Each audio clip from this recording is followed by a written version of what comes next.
Hello and welcome to one and all.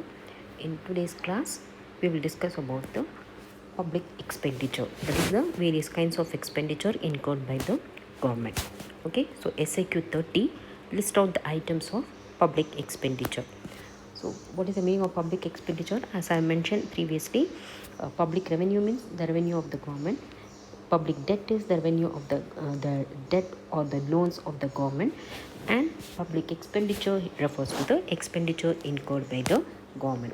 See, the government normally undertakes various welfare activities for the general welfare of the public. Okay, so the expenditure incurred by the government is very huge. It is not like the expenditure incurred by an individual. Okay, so the volume of expenditure incurred by the government is very huge, that it alters the entire process of economic activities. See, that is why Keynes advocated the government intervention in order to increase the level of effective demand or the level of employment in the country, because the volume of expenditure incurred by the government is very huge. It creates the process of production so that the employment will be generated, incomes will be generated, the demand will increase, and finally the country will reach the higher and higher levels of economic development and reach the level of full employment, or at least to the higher and higher levels of employment. So it is a very important thing for the government to interfere and incur expenditure for the welfare of the general public. Okay, so this is also, public expenditure is also one of the components of public finance, that is the financial activities of the government.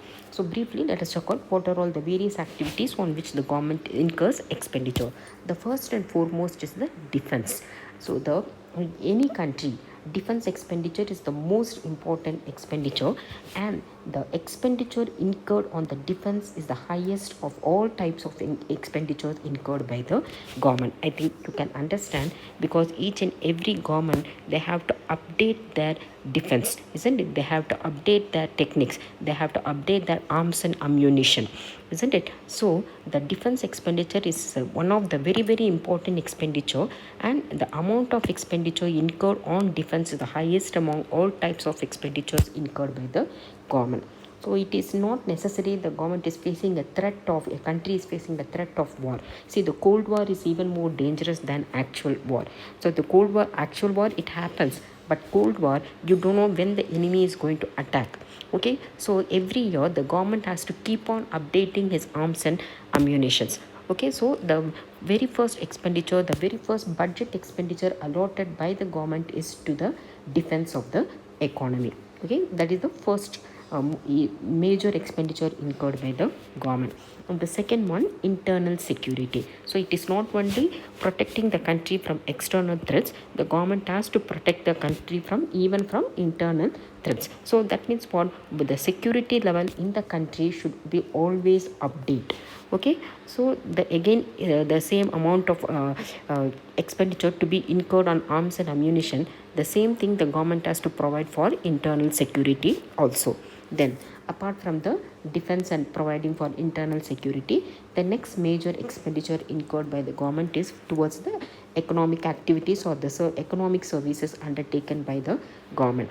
So that is to develop the agricultural sector in the country. Agricultural sector, as far as India is concerned, we all know that the government is giving too much of subsidies to the farmers. Okay, because India is an agricultural country.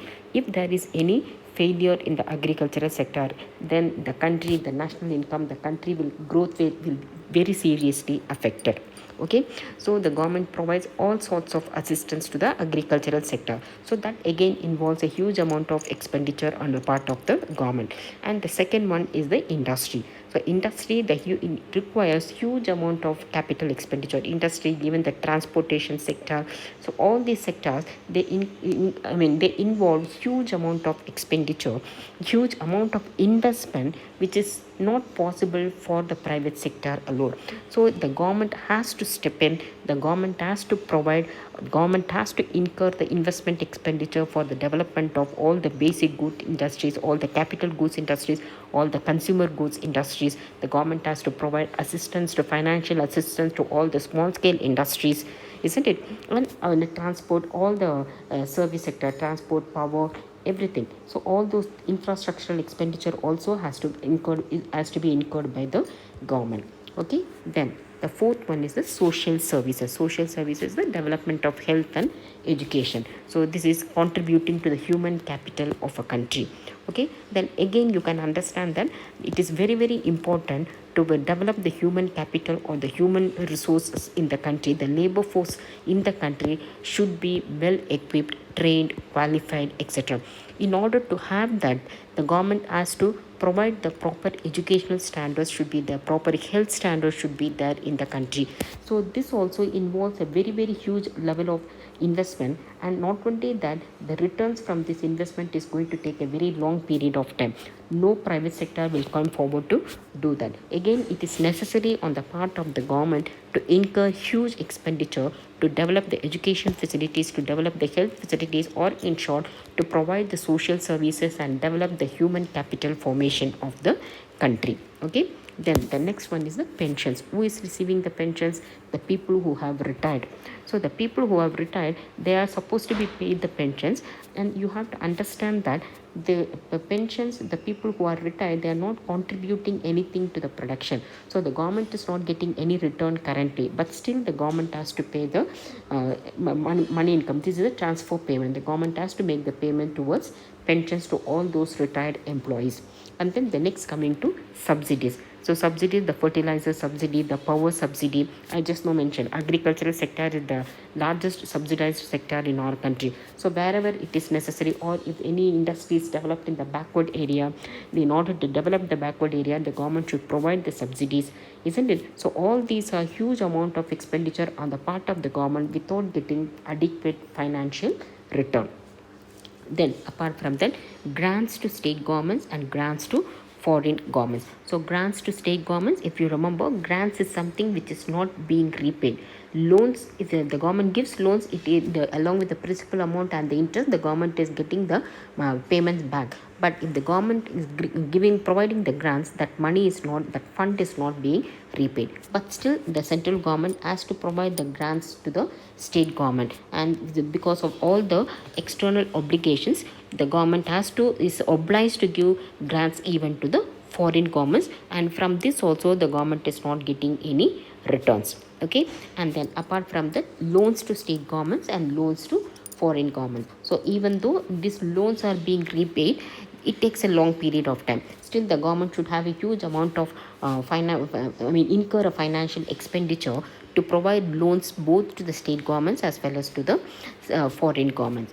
And apart from that, any natural calamities, assistance to states during floods, droughts, or any natural calamities that in any part of the country, again the government has to provide the assistance, financial assistance. So you can understand that all this involves a huge amount of expenditure on the part of the government. So what is happening here? This public expenditure transfers the money to the community. So the volume of circulation of money in the country will keep on increasing, because the huge amount of money is being transferred from the government to different sectors and different individuals and different governments. Okay, so what is happening then? The income, demand for goods and services increase due to public expenditure, because the government is incurring the expenditure, someone else is receiving the money income. It can be an individual, it can be a sector, it can be a state government, it can be a foreign government. So someone else is receiving the huge amount of money income. So that leads to rise in the demand for goods and services. So the development of an economy and general welfare may also take place, which leads to prosperity of the economy. The government also incurs expenditure to provide all the unemployment allowance benefits, to provide the employment schemes to all the unemployed labor force in the country. There are so, as far as India is concerned, there are so many unemployment schemes have been introduced in our country. Food for Work program, the recently the MNREGA program. So many employment generation programs have been started to reduce the unemployment and also to reduce the poverty in our country.